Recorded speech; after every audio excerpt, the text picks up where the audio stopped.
Hello students, आज अपन बात करेंगे केमिस्ट्री के लेसन नंबर 9 उपसह संयोजक यौगिक।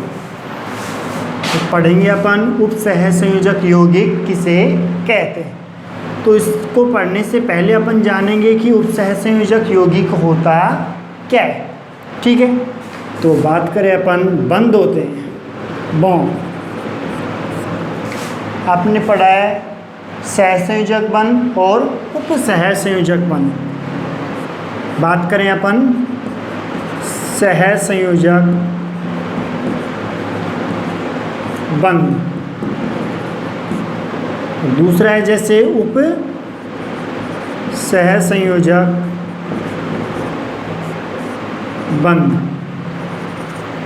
तो सहसंयोजक बंध किसे कहते हैं और उप सहसंयोजक बंध किसे कहते हैं, अपन अध्ययन करेंगे उप सहसंयोजक बंध का। ठीक है, तो जब दो परमाणुओं के इलेक्ट्रॉन आपस में साझेदारी करके और जिस बंध का निर्माण करते हैं उसे अपन क्या कहते थे, सहसंयोजक बंध। जब दो परमाणु हैं उनके इलेक्ट्रॉन आपस में साझेदारी करेंगे और जिस बंध का निर्माण करेंगे उसे क्या कहते हैं अपन, सहसंयोजक बंध। जैसे H2, O2, N2, hydrogen, oxygen, nitrogen है। तो इसके अंदर H और H दोनों हाइड्रोजन के बीच क्या है, बंध। ये जो बंध है ये कौन सा बंध है, सहसंयोजक। सहसंयोजक बंध किसे कहते हैं अपन, जब दो परमाणु हैं उनके इलेक्ट्रॉन समान इलेक्ट्रॉन साझेदारी करके और जिस बंध का निर्माण करेंगे उसे अपन क्या कहेंगे, सहसंयोजक बंध। तो ये जो बंध बना इसमें हाइड्रोजन का एक इलेक्ट्रॉन और इस हाइड्रोजन का एक इलेक्ट्रॉन दोनों आपस में, ये हाइड्रोजन है इस हाइड्रोजन के इलेक्ट्रॉन से साझेदारी किया और ये हाइड्रोजन है वो इस वाले के साथ साझेदारी किया और क्या बना लिए, बंध का निर्माण। अब इसके अंदर सहसंयोजक के अंदर भी क्या होता है, जब एक परमाणु, दो परमाणु भिन्न भिन्न इनके एक एक इलेक्ट्रॉन साझेदारी करके और जिस बंध का निर्माण करते हैं उसे तो एकल सहसंयोजक बंध। एक एक इलेक्ट्रॉन साझेदारी करके और जिस बंध का निर्माण करते हैं इसे क्या कहेंगे, एकल सहसंयोजक बंध। ठीक है, अब बात करें अपन O2 ऑक्सीजन की। ऑक्सीजन के अंदर भी बंध कौन सा होता है, सहसंयोजक, लेकिन वो कौन सा होता है, द्विसहसंयोजक। द्विसहसंयोजक क्यों कहते हैं, जब एक ही परमाणु के दो दो इलेक्ट्रॉन आपस में मिलकर और जिस बंध का निर्माण करते हैं उसे क्या कहते हैं, द्विसहसंयोजक बंध कहते हैं। ऑक्सीजन है, O2 के अंदर दो ऑक्सीजन है, एक ऑक्सीजन के ऊपर कितने लोन पेयर पाए जाते हैं, 6, 2, 4 और 6, 2, 4 और 6। ठीक है, ये आपस में क्या बनाएंगे, बंध बनाएंगे। ऑक्सीजन है इसकी संयोजकता क्या होती है, -2 होती, अर्थात दोनों ऑक्सीजनों के बीच कितने बंध होंगे, 2। कितने सिग्मा बंध होंगे, 2 सिग्मा बंध। ठीक है, तो ये ऑक्सीजन है इस ऑक्सीजन के इन दो परमाणुओं से इलेक्ट्रॉन से, और ये ऑक्सीजन है इसके इन दो से साझेदारी किया और क्या बना लिया, ऑक्सीजन डबल बॉन्ड ऑक्सीजन। ये और ये मिलकर एक सिग्मा बंध का निर्माण हो गया और ये मिलकर सिग्मा बंध का निर्माण। बचा क्या, 4 लोन पेयर दोनों के ऊपर शेष रह गए। ठीक है, तो ये दो बंध बने दो दो इलेक्ट्रॉन के साझेदारी से, तो ये क्या होगा, द्विसहसंयोजी। इसी प्रकार नाइट्रोजन के अंदर 3 बंध बनते हैं उसे क्या कहते हैं, त्रिसहसंयोजी, अर्थात 3 इलेक्ट्रॉन के साझेदारी से जिस बंध का निर्माण होता है उसे क्या कहते हैं अपन, त्रिसहसंयोजी बंध कहते हैं। ठीक है, तो ये तो सहसंयोजक बंध था, आया समझ। अब अपन बात करेंगे उप सहसंयोजक। सहसंयोजक बंध में दो परमाणुओं के एक एक इलेक्ट्रॉन या दो दो या तीन तीन दोनों के समान इलेक्ट्रॉन साझेदारी करके और बंध का निर्माण हो रहा हो। लेकिन उपसहसंयोजक बंध में क्या होगा, एक ही परमाणु के दोनों इलेक्ट्रॉन या दो इलेक्ट्रॉन मिलकर जिस बंध का निर्माण करते हैं उसे क्या कहते हैं, उपसहसंयोजक बंध। एक ही परमाणु के दो इलेक्ट्रॉन मिलकर के और जिस बंध का निर्माण करते हैं उसे क्या कहते हैं अपन, उपसहसंयोजक बंध कहते हैं। जैसे अमोनिया NH3 NH3 में नाइट्रोजन पे क्या होता है, एक लोन पेयर पाया जाता है। ठीक है, जब अमोनिया क्रिया करेगा तो इसके अंदर नाइट्रोजन के ये दोनों इलेक्ट्रॉन मिल करके और क्या बनाएंगे, उपसहसंयोजक बंध का निर्माण करेंगे। उपसहसंयोजक बंध को अपन तीर के निशान के द्वारा दर्शाते हैं। ये उपसहसंयोजक बंध, इसमें ये भाग तो क्या है, सिर भाग है और ये क्या है, पूंछ भाग है। ठीक है, हमेशा सिर भाग किधर होता है, ग्राही की ओर, अर्थात जो इलेक्ट्रॉन युग्म ग्रहण कर रहे हैं, और पूंछ भाग हमेशा किधर होता है, दाता की ओर। दाता कौन है, नाइट्रोजन, और ग्राही कौन है, जो इन इलेक्ट्रॉन युग्म को ग्रहण करके और बंध बना रहे। जैसे समझो इसको, BF3 है, बोरॉन ट्राइफ्लोराइड, इसकी क्रिया अपन करवाएं NH3 के साथ। ठीक है, तो ये क्या है, अम्ल है, और ये क्या है, क्षार। ये तो क्या है, लुईस अम्ल है, और ये क्या है, लुईस क्षार। अर्थात लुईस अम्ल किसे कहते हैं अपन, जिसके पास इलेक्ट्रॉन की कमी होती है, अष्टक पूर्ण नहीं होता है, और जिसके पास इलेक्ट्रॉन की अधिकता होती है, अर्थात अष्टक पूर्ण होने के बाद भी उसके पास एकाकी इलेक्ट्रॉन युक्त लोन पेयर पाया जाता है, उसे क्या कहते हैं, लुईस क्षार। अर्थात अपन क्या कह सकते हैं, लुईस अम्ल के पास तो इलेक्ट्रॉन की कमी होती है, ये तो इलेक्ट्रॉन क्या करते हैं, ग्रहण करते हैं, और लुईस क्षार के पास इलेक्ट्रॉन की क्या होती है, अधिकता होती है, ये इलेक्ट्रॉन देते हैं। अब इसके अंदर इलेक्ट्रॉन कौन देगा, केवल नाइट्रोजन, क्योंकि नाइट्रोजन और हाइड्रोजन है। इसमें ये जब बॉन्ड की बात करें अपन तो कैसे बनता है, नाइट्रोजन के बाह्यतम कोश में, संयोजी कोश में कितने इलेक्ट्रॉन होते हैं, 5, 1 2 3 4 5। कितने हाइड्रोजन हैं, 3, 1 2 3।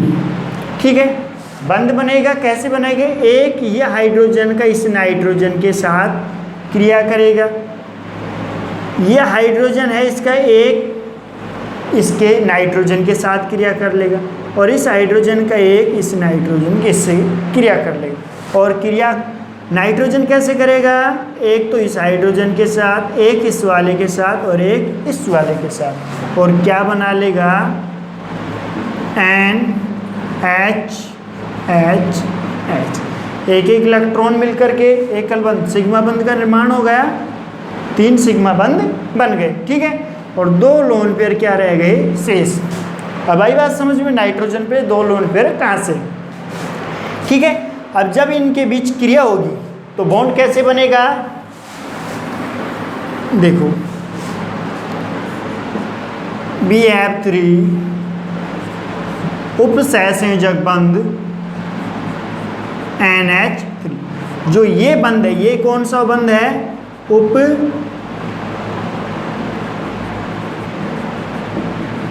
सहसंयोजक। कौन सा बंध है, उपसहसंयोजक बंध। ठीक है, उपसहसंयोजक बंध क्यों है, क्योंकि इसके अंदर नाइट्रोजन, अमोनिया के अंदर एक जो नाइट्रोजन परमाणु है, इसके 2 इलेक्ट्रॉन मिलकर के इस बंध का निर्माण कर रहे हैं। इस वजह से इसे क्या कर रहे हैं अपन, उपसहसंयोजक बंध। ठीक है, इसमें ये तो क्या है, दाता है, अर्थात इसके पास तो इलेक्ट्रॉन की अधिकता है, और ये क्या है, इलेक्ट्रॉन ग्राही है। तो हमेशा मैंने बताया था कि उपसहसंयोजक बंध को जब अपन दर्शाते हैं तो सिर भाग ग्राही की ओर, अर्थात BF3 ग्राही है, इलेक्ट्रॉन युग्म ग्रहण कर रहे हैं, और पूंछ भाग दाता की ओर होता है, अर्थात अमोनिया है जो इलेक्ट्रॉन दाता है, इलेक्ट्रॉन दे रहा है। तो ये उपसहसंयोजक बंध। ठीक है, आ गया होगा समझ में। अब अपन परिभाषा क्लियर करें तो क्या कहेंगे उपसहसंयोजक बंध को? जब किसी यौगिक के अंदर एक परमाणु के द्वारा दो इलेक्ट्रॉन मिलकर के जिस बंध का निर्माण करते हैं उस बंध को अपन क्या कहते हैं? उपसहसंयोजक बंध कहते हैं। उपसहसंयोजक बंध तो समझ में आ गया। अब अपन बात करेंगे यौगिक। तो उपसहसंयोजक यौगिक किसे कहेंगे? इसको समझने से पहले अपन किसकी बात करेंगे? यौगिक। यौगिक किसे कहते हैं? देखो यौगिक, तो यौगिक किसे कहते हैं? दो या दो से अधिक अलग अलग परमाणु आपस में मिलकर के किसका निर्माण करते हैं? यौगिक का निर्माण करते हैं। दो अलग अलग परमाणु आपस में मिलकर के किसका निर्माण करते हैं? यौगिक का निर्माण करते हैं। जैसे HCl, NaCl, H2O। तो इनमें हाइड्रोजन अलग है, क्लोरीन अलग परमाणु, दो अलग अलग परमाणु, कम से कम तो दो या दो से अधिक भी हो सकते हैं। दो भिन्न भिन्न परमाणु आपस में मिलकर के और किसका निर्माण करते हैं? यौगिक का निर्माण करते हैं। आगे बात समझ में? उपसहसंयोजक बंध के बारे में पढ़ लिया और यौगिक के बारे में। अब अपन एक साथ बात कर लेंगे इसकी उपसहसंयोजक यौगिक। तो उपसहसंयोजक यौगिक किसे कहते हैं? अब समझने में अपने को सरलता रहेगी। देखो उपसहसंयोजक यौगिक, जब दो या दो से अधिक उपसहसंयोजक बंध से बंधित परमाणु आपस में मिलकर क्या बनाते हैं? उपसहसंयोजक यौगिक। या तत्व आपस में मिलकर क्या बनाते हैं? उपसहसंयोजक यौगिक। दो या दो से अधिक जो तत्व या परमाणु होंगे उनके बीच बॉन्ड कौन सा होगा? उपसहसंयोजक बंध होगा। ठीक है। इसका अपने हमारे दैनिक जीवन में बहुत सारे महत्व हैं। उपसहसंयोजक यौगिक हमारे दैनिक जीवन में महत्वपूर्ण कार्य आता है। जैसे अपन बात करें हमारे रक्त के अंदर जो लाल रंग प्रदान करने वाला जो वर्णक पाया जाता है उसे क्या कहते हैं अपन? हीमोग्लोबिन। हमारे रक्त में जो लाल रंग प्रदान करने का जो वर्णक पाया जाता है हीमोग्लोबिन, जिसे शॉर्ट में HB के द्वारा दर्शाया जाता है। ये जो हीमोग्लोबिन है इसके अंदर इसकी जब संरचना पढ़ते, स्ट्रक्चर पढ़ते हैं तो ये आयरन Fe का क्या होता है? उपसहसंयोजक यौगिक होता है। ठीक है। इसी प्रकार पेड़ पौधों में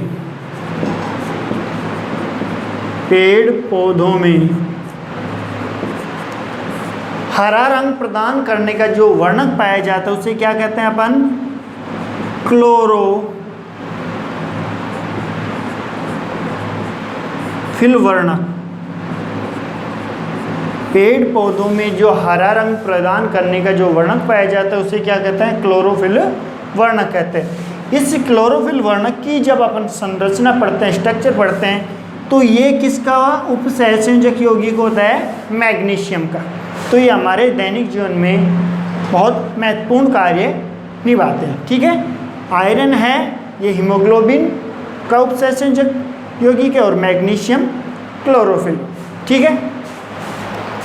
अब ये उपसहसंयोजक यौगिक है, ये दो प्रकार के होते हैं मुख्यतः। कितने प्रकार के होते हैं? दो प्रकार के। पहला है सरल यौगिक और दूसरा है योगात्मक यौगिक। ठीक है। तो सरल यौगिक तो किसे कहेंगे और योगात्मक यौगिक किसे कहेंगे?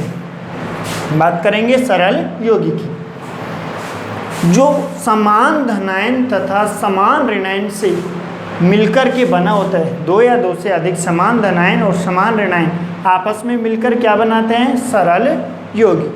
समान धनायन तथा समान ऋणायन आपस में मिलकर के और किसका निर्माण करते हैं? सरल यौगिक का निर्माण करते हैं, जैसे NaCl, KCl, MgOH का होल ट्वाइस, K2SO4, Al2SO4 का होल थ्राइस। ये सारे के सारे क्या हैं? सरल यौगिक। क्या है? सरल यौगिक। देखो क्यों? क्योंकि अपन ने पढ़ा है, बताया मैंने कि दो या दो से अधिक या समान धनायन और समान ऋणायन मिलकर क्या बनाते हैं? सरल यौगिक बनाते हैं। जैसे NaCl सोडियम क्लोराइड है, इसको जब आयनाइजेशन करते हैं, आयनों में तोड़ते हैं अपन, जब ये अपने व्यक्तिगत आयनों का परीक्षण देते हैं, अपने व्यक्तिगत आयनों में टूटते हैं, तो कैसे टूटेंगे? Na+ और Cl-, अर्थात एक पॉजिटिव और एक नेगेटिव, एक धनायन और एक ऋणायन, अर्थात समान धनायन समान ऋणायन। एक संख्या में पॉजिटिव है, एक संख्या में नेगेटिव, दोनों की संख्या क्या हो गई? एक ही। तो समान धनायन और समान ऋणायन मिलकर क्या बनाते हैं? सरल यौगिक। बात करें KCl की, तो जब ये अपने व्यक्तिगत आयनों में टूटता है तो K+ Cl-, एक धनायन एक ऋणायन। मैग्नीशियम हाइड्रोक्साइड की बात करें तो ये कैसे टूटेगा? Mg+2 और 2OH-, दो धनायन और दो ऋणायन, अर्थात दो धनायन और दो ऋणायन आपस में मिलकर क्या बनाया? सरल यौगिक। इसी प्रकार पोटेशियम सल्फेट है, दो पोटेशियम K+ SO4- 2, दो धनायन और दो ऋणायन मिलकर क्या बनाते हैं?